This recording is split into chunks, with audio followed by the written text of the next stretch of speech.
नमस्कार, सुदर्शन न्यूज में आपका स्वागत है। मैं हूं मुकेश कुमार और आप देख रहे हैं जब आप तो चाहिए। जब आप तो चाहिए में आज हम बात करेंगे श्रद्धा के मर्डरर जिहादी आफताब के नार्को टेस्ट की। नार्को से पहले आफताब की पॉलीग्राफी टेस्ट भी हो चुकी है। ये सारे टेस्ट इसलिए किए जा रहे हैं क्योंकि दिल्ली पुलिस अपनी चार्जशीट को पुख्ता करना चाहती है और आफताब के कबूलनामे को साक्ष्यों के साथ जोड़कर उसे मजबूत करना चाहती है ताकि उसे अधिकतम सजा दिलवाई जा सके। दिल्ली पुलिस की जांच पूरे मामले को एक हत्या का मामला बनाकर जांच करने और हत्यारे को सजा और श्रद्धा को न्याय दिलाने भर की है। दिल्ली पुलिस को इस बात से कोई मतलब नहीं कि आफताब जैसी कोई और घटना नहीं हो। दिल्ली पुलिस को इस बात से भी कोई मतलब नहीं है कि वो पता करने की कोशिश करे कि आफताब किसी लब जिहादी गैंग का हिस्सा है या नहीं। उसके लिए यह मामला श्रद्धा मर्डर केस का है जिसका कातिल उसने पकड़ लिया है और वो उसे अधिकतम सजा दिलवाकर अपनी फाइल क्लोज कर लेना चाहती है। यही वजह है कि दिल्ली पुलिस ने आफताब के नार्को टेस्ट के दौरान उससे केवल वही सवाल पूछे जो उसे अपने केस को क्लोज करने और उसे आफताब के कबूलनामे को साबित करने में मदद करती हो। आफताब से ऐसे कोई भी सवाल नहीं पूछे गए जिससे उसके नेटवर्क का पता चले, जिससे यह पता चले कि आफताब का कनेक्शन पीएफआई से है या नहीं। ऐसे सवाल भी नहीं पूछे गए जो यह बताता हो कि आफताब जाकिर नाइक के वीडियोस क्यों देखता था। नार्को टेस्ट के दौरान जो सवाल पूछे गए उससे केवल केस को क्लोज करने में मदद मिलेगी। सवालों को यदि लब जिहाद के रैकेट को खत्म करने के उद्देश्य से डिजाइन किया जाता तो इससे ना सिर्फ इस रैकेट का खुलासा हो सकता बल्कि श्रद्धा जैसी सैकड़ों लड़कियों की जान भी बचाई जा सकती थी। आज अपने प्रोग्राम में हम नार्को टेस्ट के सवालों का पोस्टमार्टम करेंगे और अपने मेहमानों के साथ चर्चा करेंगे कि क्यों दिल्ली पुलिस पूरे मामले को श्रद्धा मर्डर केस से आगे कुछ भी मानकर जांच करना नहीं चाहती। क्यों दिल्ली पुलिस आफताब और जाकिर नाइक के रिश्तों की पड़ताल करना नहीं चाहती। क्यों दिल्ली पुलिस आफताब के मुंबई पीएफआई से कनेक्शन के जांच में हाथ डालना नहीं चाहती। क्या दिल्ली पुलिस पर किसी का दबाव है या वह इसे जटिल मामला मानकर खोलने से बचना चाहती है क्योंकि इसके तार बहुत सारे ऐसे लोगों से जुड़े हैं जिन पर दिल्ली पुलिस हाथ नहीं डाल सकती। और हमारे साथ मेहमान जुड़ गए हैं। सभी मेहमानों का स्वागत है। हमारे साथ वेदभूषण शर्मा जी हैं, एसीपी हैं रिटायर्ड। मौलाना शमसुल हसन अबीदी जी हैं, मुस्लिम स्कॉलर के तौर पर स्वामी चक्रपाणी जी हैं। और इसके अलावा निशा खन्ना है, डॉक्टर निशा खन्ना मनोचिकित्सक है, वो भी हमारे साथ जुड़ गई। सभी मेहमानों का स्वागत है और चर्चा की शुरुआत निशा खन्ना जी के साथ मैं करना चाहूँगा। निशा खन्ना जी, जिस तरीके से नार्को हुआ, नार्को के पहले जो है पॉलीग्राफी भी हो चुकी है और एक चीज़ मैं जानना चाहता हूं और या कहें जो हमारे जो दर्शक जो देख रहे हैं, लाखों दर्शक इस प्रोग्राम को, वो जानना चाहते हैं कि नार्को टेस्ट कैसे होता है। एवरीबॉडी नोज कि नार्को टेस्ट कैसे होता है, लेकिन जिस मना स्थिति में ला करके आफताब से सवाल पूछे गए, क्या जिन सवालों पे हम लोग चर्चा कर रहे हैं कि वो सवाल जो पूछे नहीं गए, वो सवाल जो पूछे जाने चाहिए थे, वो सवाल अगर पूछे जाते तो शायद दूसरे एक बड़े नेटवर्क का खुलासा हो सकता था। मैं जानना चाहूँगा कि क्या जो सवाल पूछे जाते हैं, चूँकि आप लोगों का अनुभव है, शायद आपने कोई इस तरीके का टेस्ट किया है, नहीं किया मुझे नहीं पता, क्या जब नार्को टेस्ट के दौरान सवाल पूछे जाते हैं तो सवाल पहले से तय होते हैं, ये तो है, लेकिन क्या बीच में अगर कोई सवाल वैसा पूछ लिया जाता है तो इससे पेशेंट की मना स्थिति और उसकी ऑथेंटिसिटी कितनी होती है? क्या कानूनी तौर पे नहीं, आप अगर एक अपने व्यक्तिगत अनुभव के तौर पे बताएं कि जो व्यक्ति इस टेस्ट के दौरान बताता है क्या वो सच होता है, सच के कितने करीब होता है या बिल्कुल सच ही बोलता है वो? देखिए, बिकॉज़ ये टेस्ट जो है वो सबकॉन्शियस स्टेज में किया जाता है क्योंकि वो उनको पर्टिकुलर तरह का एक इंजेक्शन देने के बाद वो अर्धबेहोशी की अवस्था में होते हैं। तो ऐसी अवस्था में झूठ बोलने की जो माना जाता है कि इंसान झूठ नहीं बोलेगा। तो जो उसको लगेगा या जो उसने महसूस या उस वक़्त पर्टिकुलर सिचुएशन में किया होगा, वैसा ही वो इंसान बोलेगा। तो नार्को टेस्ट बेसिकली तो पुलिस ने इसीलिए किया है ताकि वो जितने भी सवालों के जवाब कॉन्शियस स्टेज पे नहीं दे पाया, यानी कि चेतन अवस्था में नहीं दे पाया, जब पुलिस ने उससे पूछा, तो शायद इस अनकॉन्शियस सबकॉन्शियस स्टेज में वो उन सवालों के जवाब पुलिस को मिल जाए ताकि वो बाकी चेन ऑफ सबूत को पकड़ कर उसको इस केस को अंजाम पर पहुंचा सके ताकि वो फाइनल क्लोजर दे सके।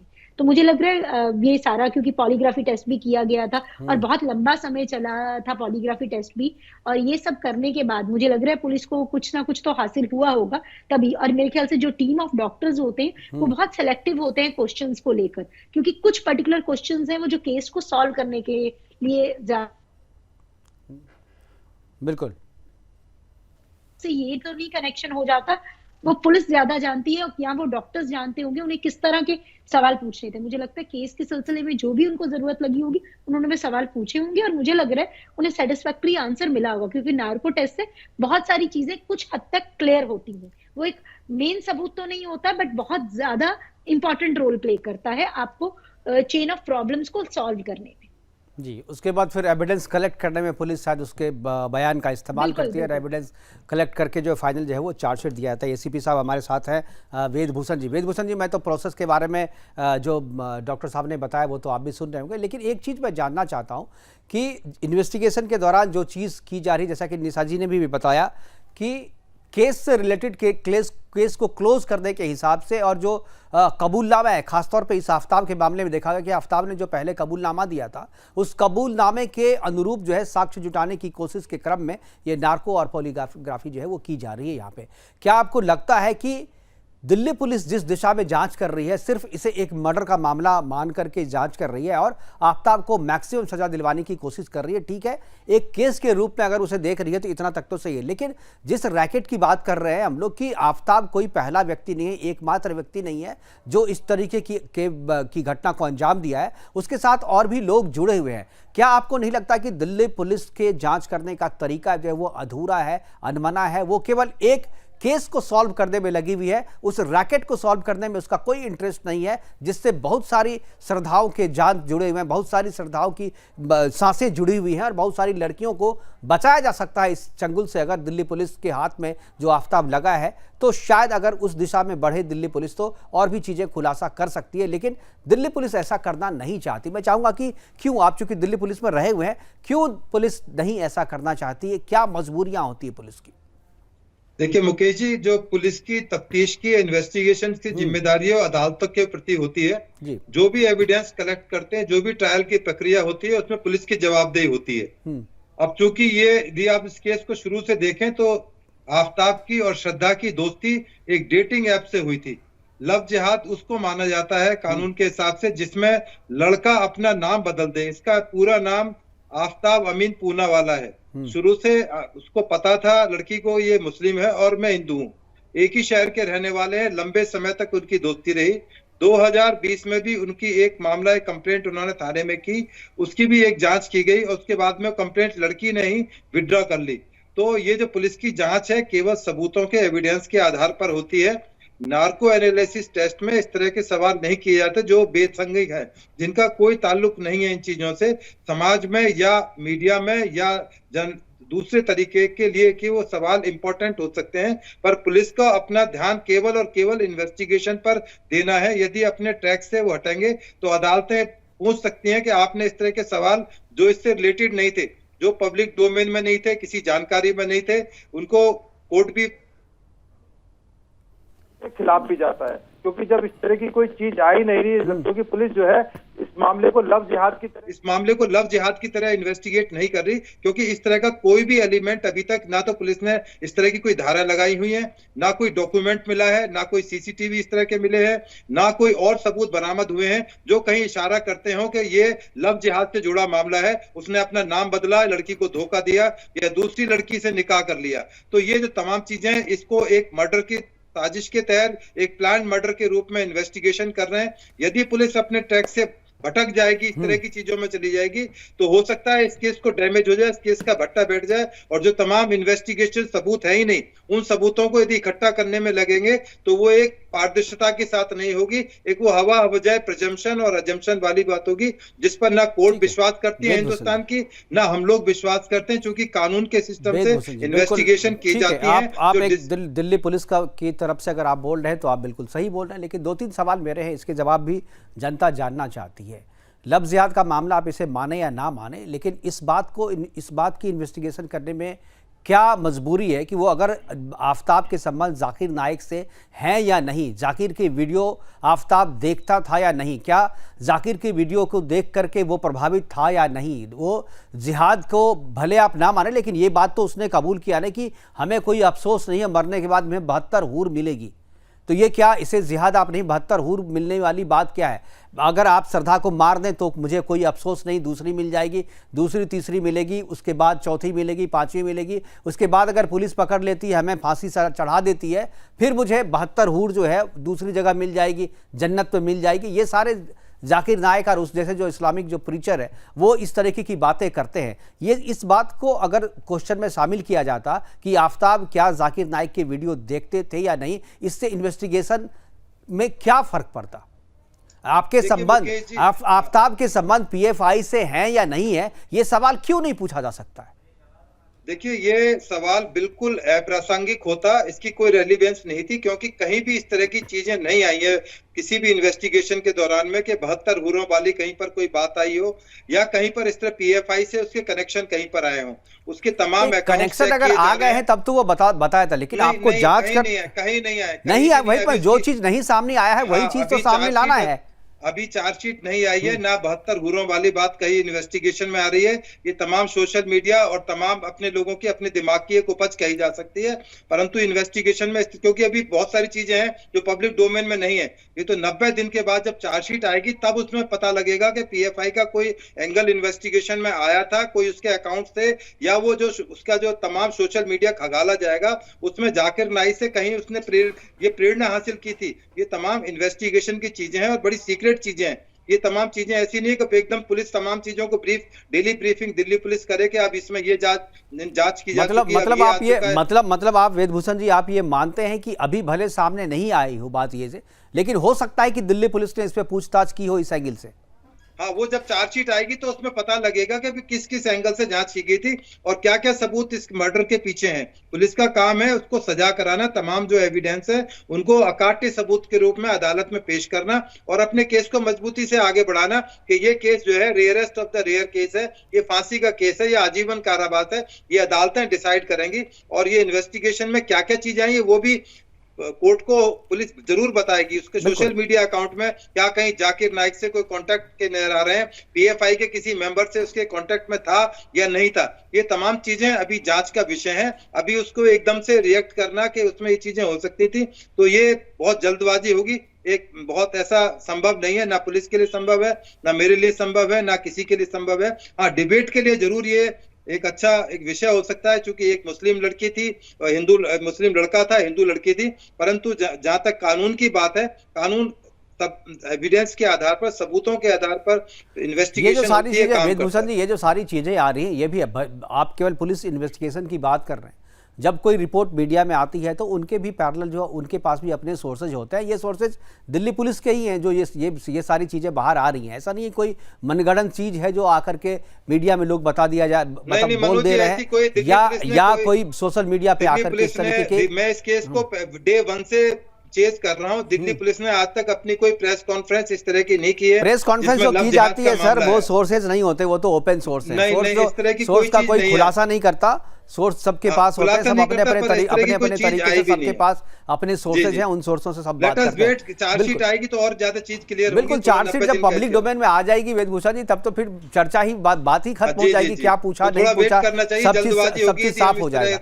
जल्दबाजी में हमें कोई इस तरह की बात नहीं करनी चाहिए। बिल्कुल। अब चक्रपाणी जी के पास में, चक्रपाणी जी, क्या आपको लगता है जो वेदभूषण जी कह रहे हैं, क्या आपको लगता है कि सिर्फ एक इंडिविजुअल एक मर्डर का केस मान करके इस बात को अगर तफ्तीश करके दिल्ली पुलिस सबूत जुटा करके आफ्ताब को फांसी पर चढ़ा भी देती है तो क्या आपको लगता है कि ये समस्या समाधान हो जाएगा? यहाँ पे आगे से दूसरी श्रद्धा नहीं काटी जाएगी और दूसरी श्रद्धा की बलि नहीं चढ़ेगी? या दिल्ली पुलिस की जिम्मेदारी ये भी बनती है कि इस पूरे रैकेट का पर्दाफाश करे और बाकी लोगों को भी बचाया जाए?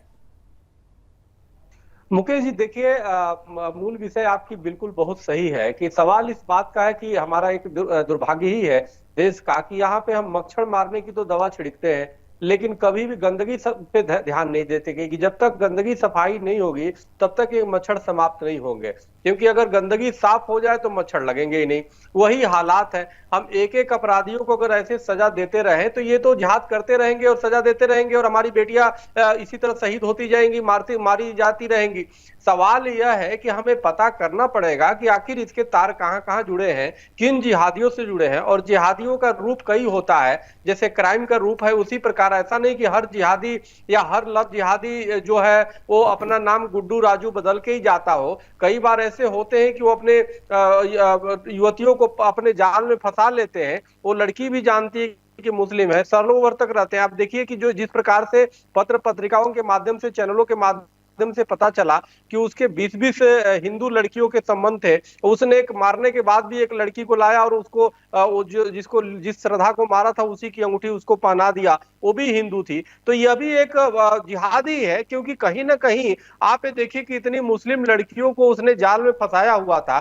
और जो इनके उपदेशक हैं, चाहे जाकिर नाइक हैं, चाहे और जितने हैं, उन्होंने तो यही अपने उपदेशों में कहते हैं कि आप काफिरों की बेटियों को आप वो करो, आप काफिरों को मारो, आप काफिरों को किसी भी तरीके से जाल में फंसाओ। बिल्कुल। तो ये सब जो चीजें हैं तो ये तो जिहाद में ही आएगा ना। अभी थोड़े कि उसने राजू ये भी सारी, और ये जो वेदभूषण जी आप जो कह रहे हैं कि डेटिंग ऐप के जरिए दोनों की मुलाकात हुई थी और दोनों ने अपनी पहचान सही बताई थी, ये सारी चीजें तो आफताब की तरफ से बताई गई, जो कि एक तरफा है। अब श्रद्धा तो है नहीं इस दुनिया में, और श्रद्धा क्यों उससे अलग होना चाहती थी, वजह तो होगी ना। और ये जो चीज़ कह रही कि हम डेटिंग ऐप से जुड़े के माध्यम से के जरिए जो है श्रद्धा से मिले थे और हमने अपनी सही पहचान बताई थी, ये तो आफताब का कथन है ना, ये तो आफताब के बयान है। असलियत क्या है ये तो इन्वेस्टिगेशन के बाद पता चलेगा ना। ये कोई नहीं जानता कि वो सच बोल करके जुड़ा था या झूठ बोल करके आया था, आफताब नाम बताया था या अपना नाम अमित बताया था, ये तो बाद में पता चलेगा इन्वेस्टिगेशन के बाद। इसी चीज़ की तो जांच हो रही है। और ये सवाल भी नहीं पूछा गया आफताब से नार्को टेस्ट के दौरान कि तुमने ऐप पे जो चर्चा, तो ऐप के जरिए जो तुम्हारी मुलाकात हुई थी, तो क्या तुमने अपनी सही पहचान बताई थी। ये सवाल नार्को में नहीं पूछा गया, ये सवाल ही पूछा जाना चाहिए था। पूछा जाना चाहिए था ना कि आपने सही पहचान बना करके दोस्ती की थी। मुकेश जी 2020 में जो कंप्लेंट करी थी उसने उसका नाम पूरा लिखा था, बिल्कुल। तो 2020 से पहले दोस्ती हुई थी ना सर। बाद उसने अपनी कंप्लेंट को वापस ले लिया। नहीं, 2000 को पूरा पता था कि मुस्लिम लड़का है, नहीं तो वो उसके साथ रहना है, नहीं रहने के बाद पता चला। बहुत सारे केसेज ऐसे आए हैं, आप भी जानते होंगे, जो रहने के बाद आपको पता चला। उस बहुत सारे लोग बाद में बताते हैं, 6 महीने 3 महीने के बाद बता देते हैं असली पहचान, उसके बाद से माफी मांगते हैं या दूसरी चीजें करते हैं, उसके बाद साथ में रहना शुरू करते हैं। लड़की भी कंप्रोमाइज करती है, नहीं चलो सब चीज ठीक हो जाएगा। लेकिन जब चीजें हालात नहीं सुधरते तो फिर कंप्लेन होता है और फिर उसके बाद रिश्ते बद से बदतर होते हैं और फिर उसके बाद हत्याएं हो जाती हैं। तो ये कोई जरूरी नहीं है कि जो बात आफताब कह रहा है, आफताब मर्डरर है, आफताब एक्यूज्ड है, उसकी बात पे आप भरोसा कैसे कर सकते हैं कि आफताब सब सही ही कह रहा होगा। ये तो मुझे नहीं समझ में आता कि आफताब की बात पे आप लोग क्यों इतना यकीन कर रहे हैं। नार्को और पॉलीग्राफ टेस्ट इसलिए कराया गया है कि उसकी सच्चाई तक जाना नहीं, तो ये सवाल आपने पूछा ही नहीं ना, आपने नार्को में ये सवाल पूछा ही नहीं है। मेरा तो वही उसी ना आपको पता कि नार्को में क्या सवाल पूछे गए हैं, ना पॉलीग्राफ में टेस्ट का सवाल। ये तो ये अदालतों में सील्ड कवर के अंदर होता है और केवल अदालत को या आयोग को बताया जाता है। पब्लिक डोमेन में लाने वाली चीज नहीं है कि वो तमाम जो चीजें हैं उसको इन्वेस्टिगेशन को पहले ही पुलिस जो है प्रेस में या मीडिया को रिवील पब्लिक डोमेन में लाने वाली चीज तो जेल के भीतर के सीसीटीवी फुटेज में नहीं होती है, लेकिन घूम रहा है ना सब तरफ। बिल्कुल तो घूम रहा है ना, तो उसी तरीके की चीजें होती हैं। आप तो मुकेश जी थोड़ा इंतजार भी करना नहीं, तो आप इंतजार आप कीजिए, जनता कर ही रही, लेकिन फिर तो हमें जो पता है आप कह रहे हैं कि आप पता मत कीजिए भाई। जो चीजें पब्लिक डोमेन में ऑफिशियली आती हैं उससे पहले भी आ जाती है ना। सीसीटीवी फुटेज, जेल के भीतर के सीसीटीवी फुटेज कैसे आ गए बाहर, रोज आ रहे हैं ना बाहर। बिल्कुल बिल्कुल सत्येंद्र जैन के विजुअल रोज बाहर आ रहे, कौन कर रहा है भाई, ऑफिशियली तो नहीं आना चाहिए। केस में भी कोई सबूत आएंगे तो वो अब दिल्ली पुलिस भी बहुत सारी चीजें पब्लिक को पता लगेगी, और दिल्ली पुलिस से भी बहुत सारे सीसीटीवी फुटेज जो है जारी कर देती है ना। अब पुलिस से पूछे, बोलते हमने नहीं जारी किया। कौन करता है भाई, फुटेज तो आ रहे हैं ऑफिशियली। कोई भी सीसीटीवी फुटेज दिल्ली पुलिस जारी नहीं करती, लेकिन मीडिया में चल रहे हैं सारे फुटेज। तो फिर कहां से आ रही है फुटेज। इसी तरीके के सोर्सेज और भी चीज़ों के लिए होते हैं। आप सेलेक्टिव कर लो कि भाई नहीं ये आपका सही है, ये आपका गलत है, तो ये तो सेलेक्टिव चीज़ है, मैं इस पर विश्वास नहीं करता। अभिधि जी हमारे साथ मुस्लिम स्कॉलर के तौर पे जुड़े हुए, मैं उनसे इसी बात पे टिप्पणी लेना चाहूँगा। अभिधि जी, क्या आपको लगता है कि जिस रैकेट की हम बात कर रहे हैं उस रैकेट में कोई सच्चाई है? आपको लगता है कि जो आफताब है, जो नार्को टेस्ट हुआ है, उस नार्को टेस्ट में जो सवाल पूछे गए हैं, उस सवाल से ये केस तो सॉल्व हो रहा है, लेकिन ये समस्या सॉल्व नहीं हो रही है? क्या आपको लगता है कि दिल्ली पुलिस को समस्या के समाधान की तरफ बढ़ना चाहिए, ना कि केस के समाधान की तरफ? नहीं, आपने बात सवाल सबके सवालात में गौर से सुन रहा हूँ और इस केस के बारे में भी बहुत अवेयर जी। हम पहली बात मीडिया में आ करके बहस करने के लिए, डिबेट करने के लिए कि हिंदू था कि मुसलमान था, और कहाँ का रहने वाला था, इंटेंशन क्या थी, गलती किसकी तरफ से थी, एक तरफा बयान है, दो तरफा बयान है, पुलिस क्या करेगी, कानून क्या करेगा। लेकिन हमारी कुछ तकलीफें हैं। हमारी तकलीफ सिर्फ ये है कि कोई क्राइम हुआ, जब क्राइम हुआ और इतना हीनस क्राइम हुआ तो उसका फैसला करने में देर क्यों लगती है। हमारी जुडिशरी जो है या जो हमारा सिस्टम है, उस सिस्टम को हम जो है अप्रोप्रिएट नहीं मानते, इसलिए कि जितनी डिले होगा उतनी तरह की बातें आगे फैलेगी समाज में और इससे कोई फायदा नहीं होगा, बल्कि यह कि केस और कमजोर होगा। दूसरी बात, चाहे वो मुसलमान किसी को मारे, चाहे हिंदू मारे, चाहे वो ईसाई मारे, हम ये जानते हैं कि एक लाश के टुकड़े टुकड़े किए गए, ये सच्चाई है। अगर ये सच्चाई है, जिसको मैं मानता हूँ, हो सकता है सब लोग मानते हो, अब ऐसा जो हीनस क्राइम है उसकी जो है जल्द से जल्द सजा होनी चाहिए थी। और जो ऐसा करता है वो जिहाद नहीं करता है। आप माफ कीजिएगा, हमारे यहाँ जिहाद की जो डिफिनेशन दूसरी है। जिहाद जो है वो फी सबीलिल्लाह कहलाता है, यानी यह कि कोई दुश्मन आप पर हमला करे और आप उसको पहले तो डिफेंड करिए और डिफेंड करने के बाद अपने आप को बचाइए। यहाँ जिहाद है। जिहाद ये नहीं है कि तलवार लेके किसी को कत्ल कर दे, टुकड़े टुकड़े कर दे और हमारा नाम मुसलमान। आबिदी साहब, आप स्कॉलर हैं, आप मुस्लिम स्कॉलर हैं, आप इस बात को जानते हैं, लेकिन आप जैसे जानने वाले लोग जब दूसरे को अपने मुस्लिम समाज को बताते हैं तो ये असली अर्थ जो है वो आप छुपा लेते हैं। मेरी बात पूरी हो जाने दीजिए, मैं आप तक आता हूँ, मैं आपको आता हूँ, आपको एकदम बिल्कुल मुतमईन करूंगा अपनी बात से। हमारे यहाँ 1400 साल पहले इमाम हुसैन को कत्ल किया गया। एक तो ये हीनस क्राइम हुआ, दूसरा क्राइम ये हुआ कि उनकी लाश को टुकड़े टुकड़े किया गया। उसका गम, उसका एहतजाज, उसका प्रोटेस्ट हम लोग हर साल सारी दुनिया में मुहर्रम के तौर पर मनाते हैं। और जो आदमी जो हुसैन को मानने वाला है वो कभी भी उसके कातिल को, उनके कातिल को जिसने उनकी लाश के टुकड़े टुकड़े किए थे, कभी अच्छा नहीं समझेंगे। अपने बच्चों को तरबियत दीजिए कि वो आदमी जो किसी लाश के टुकड़े टुकड़े कर दे वो दरिंदा होता है, वो जानवरों से बदतर होता है। आबिदी साहब, मेरी कोई हैसियत नहीं है। और अपने बच्चों को यही बताइए कि सारे लोग उससे नफरत करने वाले होते हैं, कोई उससे मोहब्बत नहीं करता। आबिदी साहब, मेरा सवाल वो नहीं है, मेरा सवाल आपसे, औरतें हैं, अगर माएं बच्चों को अपने ये समझाएं कि भाई तुम जो है ऐसे लोगों की तरफदारी मत करो, ऐसे लोगों को खाना मत खिलाओ, ऐसे लोगों से बातचीत मत करो कि जो किसी लाश के टुकड़े टुकड़े करने वाला हो। आबिदी साहब, इस बात को सब कोई हीनियस क्राइम बता रहा है, कोई सपोर्ट नहीं कर रहा है, लेकिन हम चर्चा वो नहीं कर रहे, हम चर्चा कर रहे हैं दिल्ली पुलिस जो आज दिल्ली पुलिस ने जो किया है और दिल्ली पुलिस का जो अप्रोच है इस केस को सॉल्व करने के प्रति, मेरा सवाल उस पर है। दिल्ली पुलिस इसे एक केस मान करके सॉल्व करना चाहती है, लेकिन मैं कहता हूं कि दिल्ली पुलिस को एक समस्या मान करके सॉल्व करना चाहिए, समस्या मान करके इसका इन्वेस्टिगेशन करना चाहिए, क्योंकि आफताब जो है एक नेटवर्क का हिस्सा है।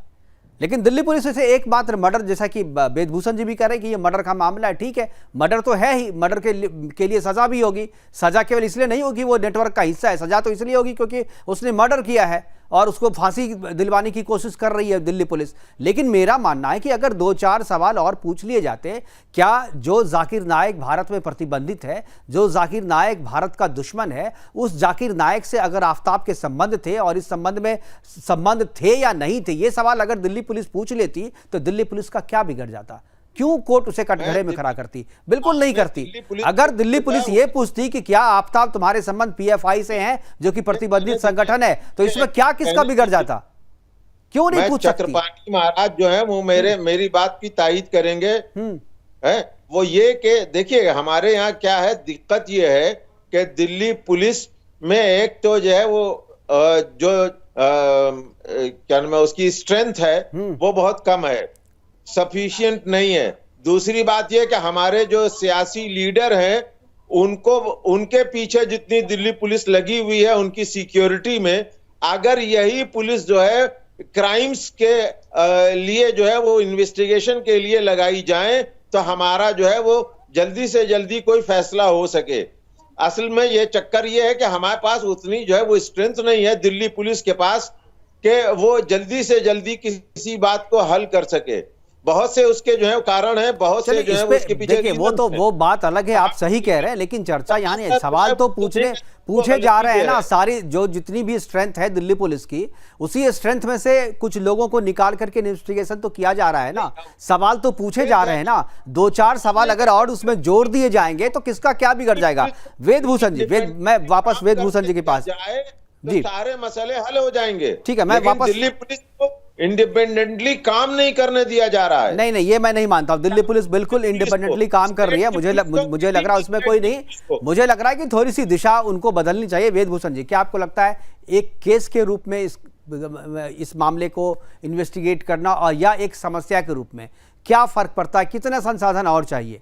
2-4 सवाल और अगर हम जोड़ देंगे नार्को टेस्ट के दौरान तो उससे किसका क्या बिगड़ जाएगा? कौन से नियम, कौन से कानून जो है वो बदलने पड़ेंगे? कोई संविधान संशोधन तो नहीं करना पड़ेगा ना?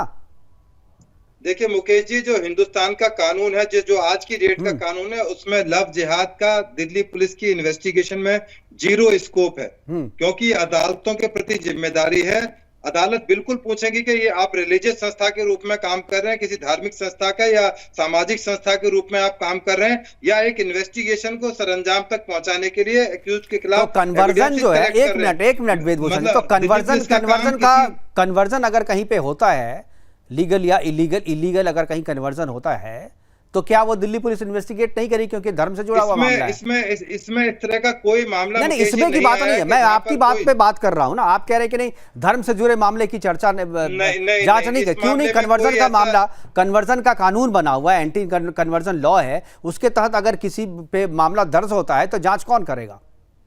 बिल्कुल पुलिस ही जांच करेगी, परंतु इसमें कहीं भी कन्वर्जन का मामला नहीं आया है। कोई नहीं, ये नहीं है। आप कह रहे हैं कि नहीं, धर्म से जुड़ा हुआ मामला है, पुलिस नहीं करेगी, कोर्ट पूछेगी। बिल्कुल नहीं करेगी, यदि इस मामले के अंदर नहीं करेगी, क्योंकि पुलिस के पास इस तरह का डोमेन नहीं है और अदालतों के प्रति जिम्मेदार है। चलिए, मैं लव जिहाद वाले एंगल को हटा लेता हूं। पीएफआई से उसके कनेक्शन है या नहीं, इसमें कौन सा धर्म आता है?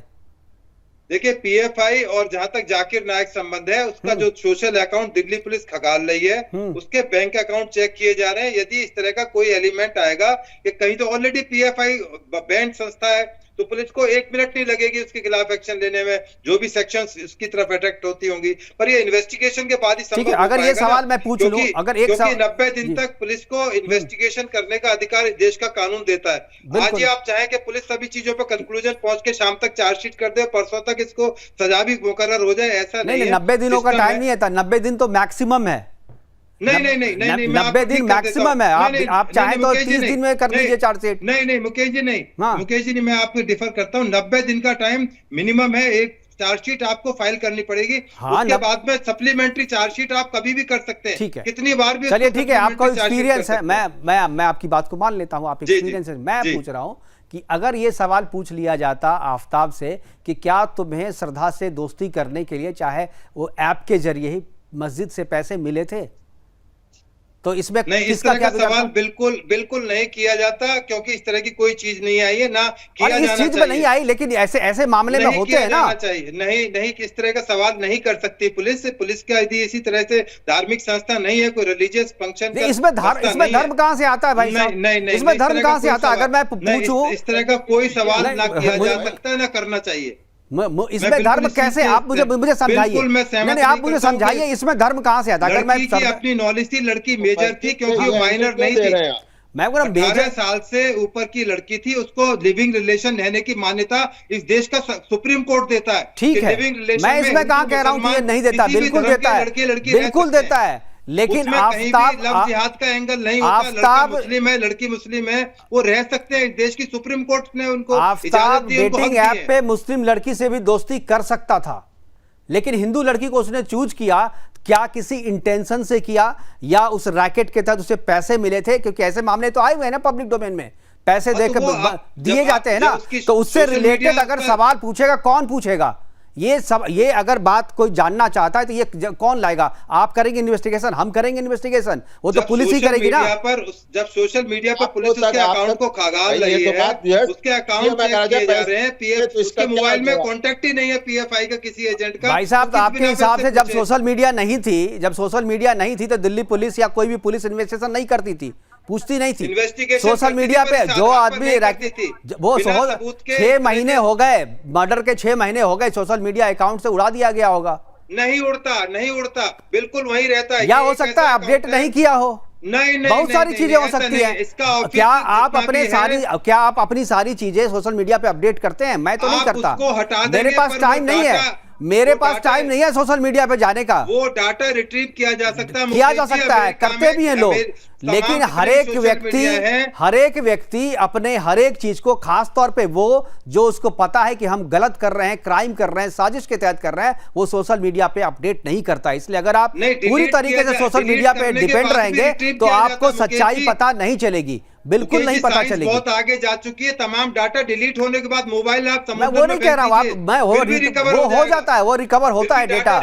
मेरा सवाल वो नहीं है, मेरा सवाल ये है वेदभूषण जी, मैं ये पूछ रहा हूं कि अगर कोई सोशल मीडिया पे अपडेट नहीं किया हुआ इस चीज को, साजिशन नहीं किया हुआ है, क्योंकि वो उसको पता है कि ये हम करेंगे तो आज ना कल जो है पता चल जाएगा लोगों को, हम एक साजिश के तहत हम नहीं कर रहे हैं सोशल मीडिया पे, तो इसका मतलब क्या वो हुआ ही नहीं है? जो सोशल मीडिया पे है वही केवल सच है, जो नहीं है वो नहीं है। जो संविधान मुकेश जी कानून पर चलता है, एविडेंस पर चलता है, दिल में फीलिंग्स से, विचार से या मेरे नहीं, तो वही एविडेंस जुटाने के तरीके की बात कर रहा हूं मैं भी पता, मुझे भी पता है सर, मुझे भी लॉ पता है, एविडेंस जुटाने के तरीके की बात कर रहा हूं मैं। ये नहीं आता कि आप उससे इस तरह के सवाल करें जिनका कि इस केस से नहीं, तो कौन, अगर इस एंगल की जांच होनी चाहिए, अगर इस एंगल से लोग जानना चाहते हैं, आपको अगर शक है, अगर श्रद्धा के पिताजी को, उसके डैडी को, उनके पिता को ये शक है कि ये साजिश के तहत पैसे लेकर के मेरी बेटी को आप पे फंसाया था, तो क्या उसकी शिकायत की जांच कौन करेगा, कैसे करेगा? आप बताइए।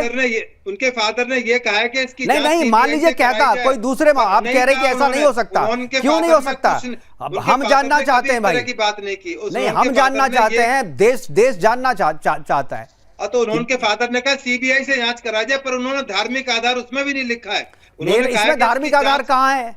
अगर पीएफआई से कनेक्शन की बात है, उनके फादर को भी डाउट नहीं है, ठीक है, उनके फादर के डाउट से देश नहीं चलता है, अगर उनके फादर को नहीं पता है, लेकिन फिर भी उसमें होता है ना। केवल जहन के अंदर क्या है, आपके जहन में क्या है, मेरे जहन में क्या है, उससे कानून नहीं चलता ना। कानून उस चीज से चलेगा जिस चीज के सबूत हम अदालत में दे सकें। कल को अदालत को लगेगा कि भाई साहब कानून में सुधार होता है ना, कानून में सुधार होता है ना, किसके आधार पे होता है? हमारी और आपकी भावना के हिसाब से होता है, मामले के हिसाब से होता है। ऐसा नहीं कि कानून बन गया तो बदलेगा नहीं, कानून बदलते हैं, संविधान बदलता है। वो अगर हमें न्याय नहीं दिलवा पाती है तो कानून बदले जाते हैं। 400 से ज्यादा कानून मोदी सरकार ने बदल दिए, संविधान बहुत सारे नियम बदल दिए, आगे भी बदले जाएंगे, क्योंकि अगर उससे इन्वेस्टिगेशन पूरा नहीं होगा, अगर इसमें लगेगा हाँ तो कानून बदले जाएंगे और उस हिसाब से जांच शुरू हो जाएगी। बिल्कुल होगी। तक उस डेट में, आज जब हम बहस कर रहे हैं, इस तरह का कानून हिंदुस्तान के कानून के अंदर नहीं है, उसका कोई एग्जिस्टेंस नहीं है, उसका अस्तित्व नहीं है, तो कैसे पुलिस से आप जांच कराएंगे? बताइए मुझे कोई रास्ता, आप बताइए कि आप इस रास्ते को छोड़कर आप इस रास्ते पर जाइए। नहीं, मुझे लगता है कि क्वेश्चन पूछने में कोई भी कानून आड़े नहीं आता है। जो क्वेश्चन हम बता रहे हैं, कोई भी कानून आड़े नहीं आता है, इतना कानून मैं भी जानता हूं। अगर 2-4 कोई कानून आड़े नहीं आता। अगर दिल्ली पुलिस अगर उससे पीएफआई के कनेक्शन के बारे में, जाकिर नाइक के बारे में पूछती है तो कोई भी कानून भारत का नहीं रोकता है दिल्ली पुलिस को। इतनी जानकारी दर्शक भी, मैं इसका खिलाफ स्ट्रक्चर पास हो सकता है। नहीं, कोई स्ट्रक्चर पास नहीं हो सकता है। पुलिस को अगर शक है कि आपका नहीं है तो ना, अगर होता शक तो नहीं पूछती सवाल। कानून रोकता क्या? बिल्कुल गलत। मैं वेदभूषण जी, मैं आपसे एग्री नहीं करता। मुकदमे को खराब करने, यही तो मैं कह रहा हूँ कि मुकदमा खराब ना हो जाए, इसलिए दिल्ली पुलिस इन्वेस्टिगेट कर रही है। मुकदमे की बात नहीं है, केवल एक इंडिविजुअल केस की बात नहीं है। आपको समस्या की तरफ ध्यान देना चाहिए, ना कि सिर्फ एक केस की तरफ। स्वामी जी हैं हमारे साथ, मुस्लिम स्कॉलर बैठे हैं, तमाम मंदिर मस्जिद गुरुद्वारे हैं, कानून है, वो तमाम इन चीजों को कंसीडर कर सकते हैं, पर कानून में इस तरह की चीजों का कंसीडरेशन का प्रावधान चलिए, नहीं हमारे है। पास समय की कमी है, बार बार हमारे कान में इशारा किया जा रहा है कि भाई वाइंड अप करने का समय हो गया। अभी चाहता तो ये 1 घंटे तक और बहस चल सकती थी वेदभूषण जी के साथ। वेदभूषण जी ने जो तार छेड़े हैं, लंबा इस पे चल सकते थे, लेकिन समय की कमी है, मजबूरियां हैं। हमारे जितने हमारे भी गेस्ट हमारे साथ जुड़े, सभी से क्षमा मांगते हुए प्रोग्राम को खत्म कर रहा हूं यहीं पे। निशा जी आपका, वेदभूषण जी आपका, चक्रपाणी जी आपका, और आबिद साहब आपका, आबिदी साहब आपका बहुत बहुत धन्यवाद। आप हमसे जुड़े और अपनी बातें रखें। लेकिन जो सवाल हमने उठाए हैं, जो सवाल लोगों के जहन में, जो सवाल देश के जहन में है, कि जो सवाल पूछे गए हैं उससे तो केवल उस केस का निदान होता है, उस केस का सॉल्यूशन होता है, उस केस में आफताब को सजा होती है। लेकिन जिस समस्या की बात हम कर रहे हैं, उस समस्या की बात जो है कोई नहीं करता, क्योंकि जो सवाल नहीं पूछे गए हैं, अगर वो सवाल पूछ लिए जाते तो इस समस्या का जड़ से इलाज हो सकता था। फिलहाल अभी के लिए इतना ही, दीजिए इजाजत, नमस्कार।